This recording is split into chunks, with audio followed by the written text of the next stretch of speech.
This video is sponsored by League Anonymous, saving lives one gamer at a time. Do you or someone you know spend hours playing League of Legends? Do they spend all day going back and forth between watching others play the game and playing it themselves? Do they shout at ungodly hours about their incompetent jungler or worthless ADC? Have they started to describe real life with terms like the meta and ELO? Have they called you a bronze scrub, smurf, or... And do they have a picture of a hot fictional babe as their computer wallpaper that they call their waifu? Call 1-800-BAN-FIZZ today to receive a free pamphlet and consultation. Sometimes, the ones we love don't know when they've gone too far. Like and subscribe to save a life. Netflix has come to be a surprising place to find creative and new series for popular media. Comey Can't Communicate, The Witcher, A Series of Unfortunate Events, Castlevania. Netflix has become a hub for some great hits that originate in other mediums. And now it has League of Legends. Insert joke about toxic community here. I have a confession to make to all of you who think I'm an intelligent, well-adjusted human being. I too was once League trash. I know. The truth hurts me too. But once upon a time, I was a 16-year-old gamer, and there was only one game that mattered. And yes, I did main support. The shame will follow me till I die. I admit this to you here so that you can understand that I have a soft spot for League. One that, no matter how hard I try, and I've tried, I just can't get rid of.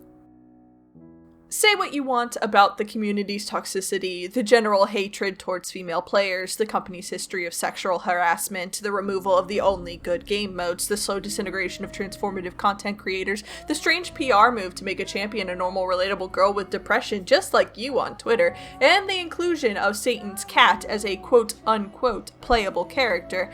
But League of Legends has always had one shining quality above all of the trash. It has some frickin' good art.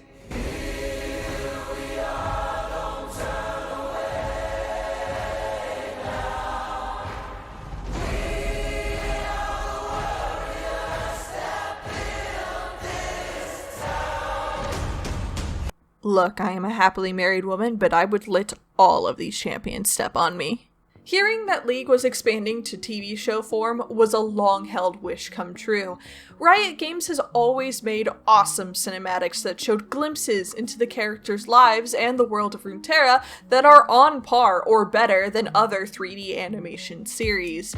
Everything from a Madoka Magica ripoff with music from Hiroyuki Sawano to a fictional band that honestly slaps more than conventional artists, Riot perfected the art of hype animation as a way to keep players from realizing they've been staring at the same map for the past 9 hours.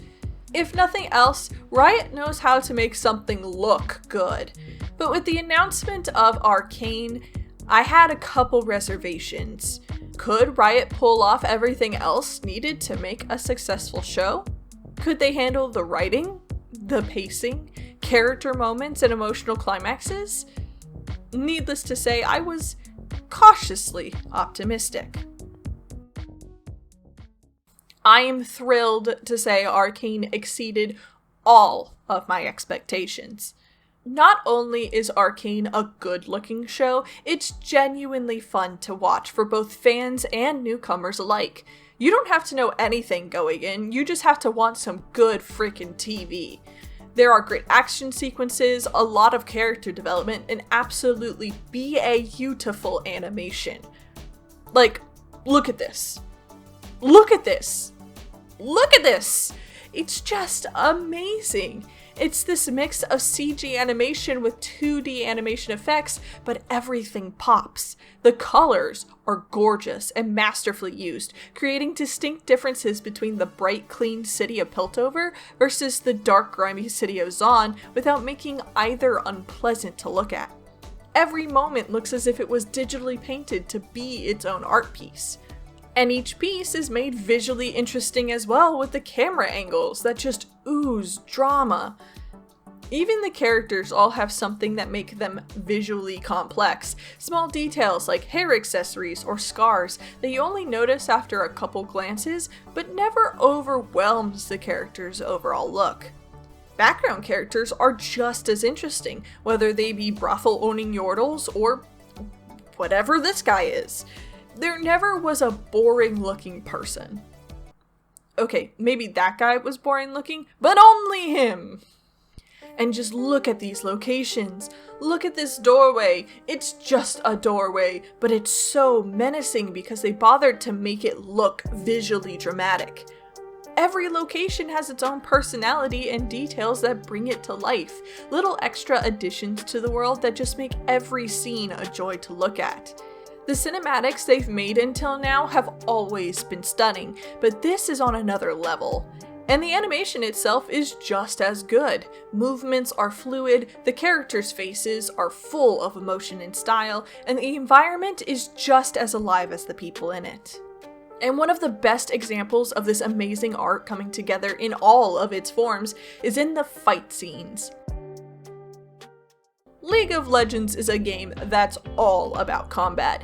If you ask a player who a character is, they'll most likely give you a sentence of backstory before diving into their moveset. The fighting styles of these characters are just as integral to them as their background, so when they fight, they need to be at their best, and oh boy are they! Whether it's through experimentation with other art styles or just showing utter brutality and gorgeous color, the beauty of these fights cannot be overstated.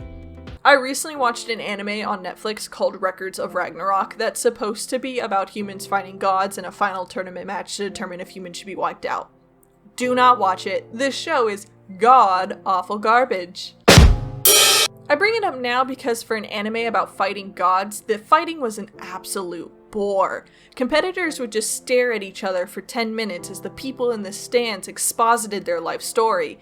Then they would have one swing of their weapon and another 10 minutes of exposition would play as the people in the stands talked about how strong and impossible living through that one hit was. Then something in the battlefield would change, and another 10 minutes would be spent explaining another part of the character's backstory, and then it would be 20 minutes of the same treatment for the other fighter. In total, one fight with maybe 4 attacks took 4 episodes to get through. Arcane takes the complete opposite approach, and it shows a vastly superior method of storytelling, where Ragnarok kept interrupting the fight to establish how strong both characters are and how legendary and impossible they should seem to everyone. Arcane just lets the punches do the talking. They don't stop the action, they don't skimp out on the brutal details, they don't talk to force you to see the parallels or a message or establish what you should be feeling. It's just good solid fighting that goes as hard as it can while it's there. It lets the art and motion convey the story while remembering that in League of Legends, fighting is supposed to be fun for the audience. But as great as Arcane looks, I expected it to look good.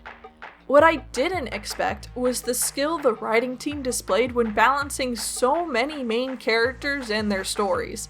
Arcane balances 8 League champions: Jinx, Vi, Echo, Caitlyn, Jace, Victor, Heimerdinger, and Singed, along with many new characters like Vander, Silco, Marcus, and Councilwoman Mel.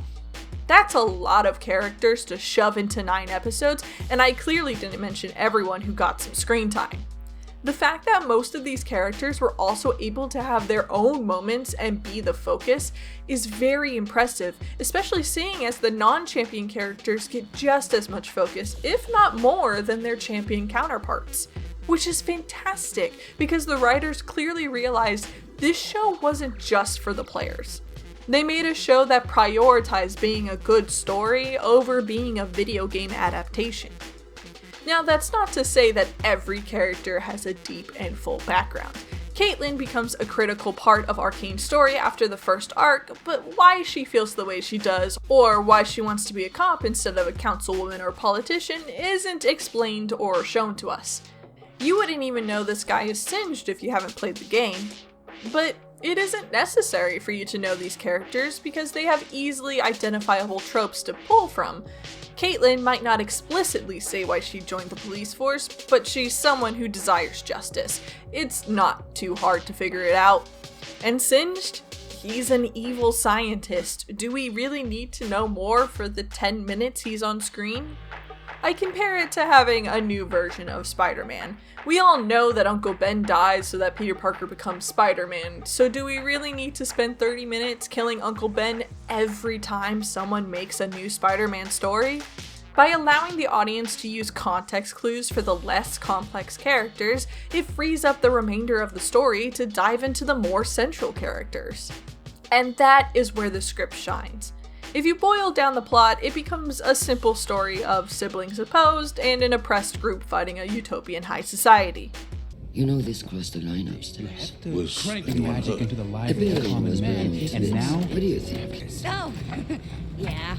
Okay, so it's a bit more complex, but my point is that you can understand where the story is going even if you don't know League lore. And if you do know, then you know practically almost everything that is going to happen anyway. So what happens, while still being important, isn't as important as how it happens. And that means the characters are more important than ever. Vi and Jinx are the center of everything, and they're adorable, sympathetic, and exciting. You can feel the frustration Vi experiences when she has to deal with Jinx's unfortunate accidents while trying not to break down her sister's self-esteem. And Jinx is trying her best, but just has the worst luck ever. Then, there is the second storyline that follows Jason Piltover. He has a bromance with Victor, a romance with Mel, and a homance with Progress. For we are the city of progress, the pioneers of science, the champions of discovery. This is the city of progress. Jace has to balance his rise to fame with not being an annoying dick about it, but he manages to be unusually sympathetic despite his much less relatable struggles. Both sides of the story have their strengths and weaknesses, but they balance each other out, and they never spend too much time on one side without the other progressing as well. Characters are introduced that bridge the gap between the two plot lines, and a thrilling narrative is born. And I think that connection between the two are what really elevate the story beyond your average multi-part story. Take Castlevania Season 4 as an example. Almost every main character has a different plot going on. But unlike Arcane, they all stay separated until the final episodes, and even then, half the characters never meet each other. Belmont and Sypha meet up with Alucard to take on Saint Germain, and Isaac comes in to kill Carmilla and her sisters. It's almost like the show was actually two shows, and they were just in the same universe. Not a connected narrative. In Arcane, Jace's research is only finished because he's found out after Vi and Jinx steal his stuff in the first episode. That's how he meets Victor, another character from the Undercity who has connections to Singed. Singed is a key scientist in Silco's plots, which later leave evidence in Piltover, which brings Caitlin to meet Vi while she searches for Jinx, which leads them to be captured by Echo, who in helping them gets hurt and meets Heimerdinger, who was ousted from the council by Jace. While things are happening separately, they all have effects on everyone involved. That elevates the entire story because now no scene is wasteful. Every moment is leading to that ending climax. Every decision leads the two cities one step closer to war. In short, the writing is just really compelling, and had it not been about League of Legends, it would still be good. And I want to point out that it's not just the established champions that get this treatment. Silco especially steals the spotlight. In the first 3 episodes, he's just a typical evil scientist businessman type who hates vehemently and loves little. He isn't cartoonishly bad, but he isn't all that special either. But then episode 3 ends, and you start to see his human side through his actions with Jinx. He's bad, and he's never not bad, but the longer he gets to be on screen, the more you can understand his motivations. And the longer he interacts with Jinx, the more I wanted to side with him because gosh darn it, it was freaking cute. And his last words being, "Don't cry, you're perfect," was just straight to the heart. Overall, Arcane is like magic. It puts incredible visuals, fantastic cinematography, and brilliant storytelling together for a property that for a while was entirely funded on pretty pictures. It is a feast for the eyes that shows a new side to CG animation, one that is stylized and beautiful without being round. I can't wait to see the rest of the story play out, and for more than just League fans to see the greatness that is Arcane. But maybe don't have an Imagine Dragons music video in an episode next time. My name's Gail, and this has been a rant by a 26-year-old former elite gamer. Thank you so much for watching, and I will see you next time. Bye-bye!